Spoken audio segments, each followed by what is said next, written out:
nature, the liturgy for Good Friday has a rather somber mood to it. Just want to say on behalf of the community here, a great word of thanks to our confirmandi, Ms. Siebert, Ms. Tobin, for helping us to experience the gospel with another sense, to allow us to enter into this very powerful story. Thank you very much. About 2 weeks ago, I began to hear about and read about a story of redemption. And then a week ago, which happened to be Palm Sunday, I began to hear of another story of redemption. Neither of the stories are stories of faith. 2 weeks ago, the story was about what was leading up to and the celebration of the University of Virginia winning in overtime the NCAA basketball championship. It wasn't so much about that. It's an excellent program. They have a really outstanding coach, Tony Bennett.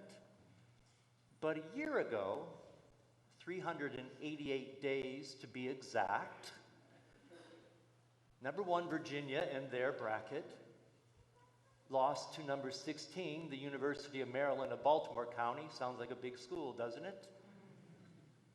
And that was the first time since the field moved to 64 that a 1 ever lost to a 16. And so many things were written about the coach, many things were written about the team, and so for 388 days they lived with that. Another fine team this year, another number 1 ranking in the brackets. The first game, they were down by 14 in the first half. They salvaged it. And then they moved on to the finals and won in overtime. And the words that we heard from sports writers were, they have been redeemed. This heavy burden that's been on their shoulders for this long has been lifted up. Interesting language sports writers use, don't you think? The second story of redemption was last Sunday when Tiger Woods won the Masters tournament. That was the language that was used. For those not familiar with Tiger Woods, certainly is one of the greatest golfers, not only of the modern era, but of all time.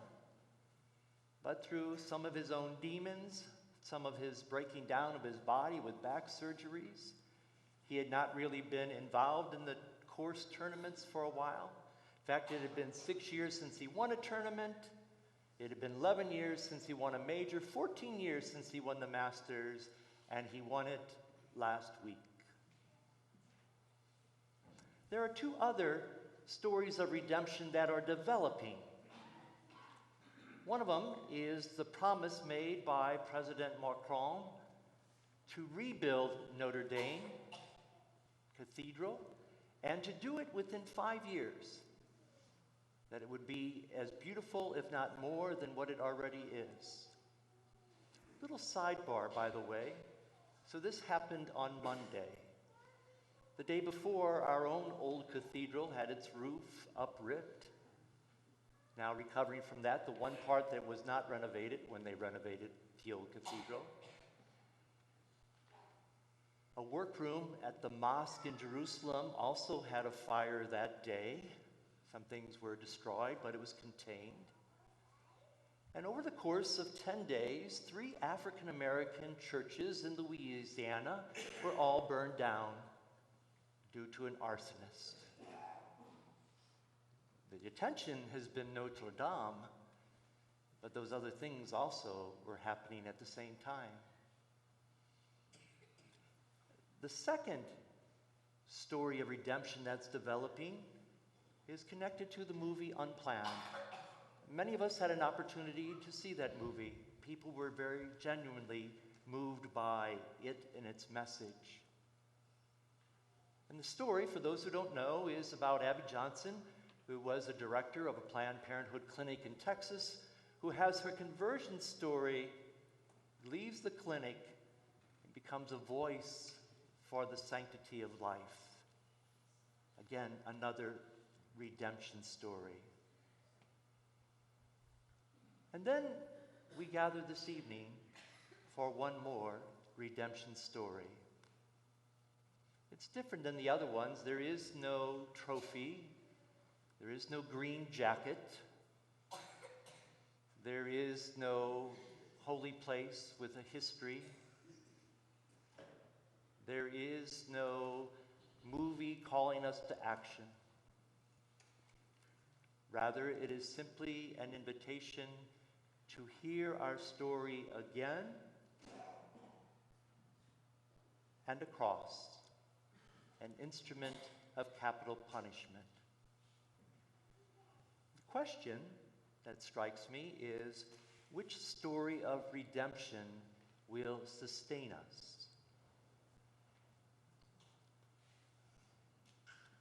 Redemption is a great Catholic word, but as I've been praying and thinking about this homily, I realize I don't talk about redemption very much.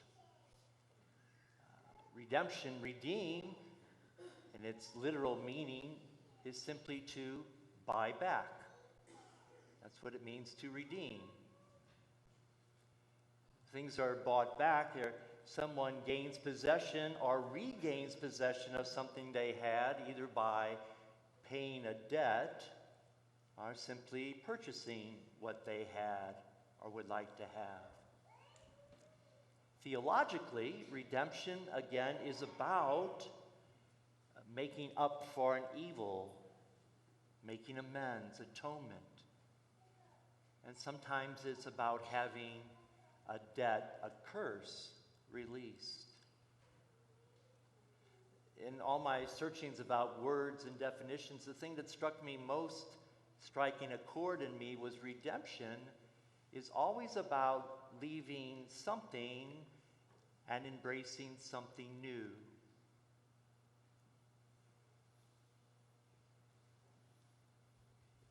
This redemption that we come to celebrate this evening. What was the price that Jesus paid? What did he buy back? He bought back for us the original vision, the original blessing of being in union with God and union with one another and union with all of creation. A unity, a love that was lost through the original sin. How did he pay for it? With an obedient surrender rooted in love and compassion. Always when we hear the word obedience, which we do a lot during this season, to remember that at the heart of it, it means to listen. Jesus listened to his heart. Jesus listened to his God. Jesus listened to the cries of his people. And out of compassion, surrendered. Surrendered on the cross. And that was the price he paid so that we could be reunited with God.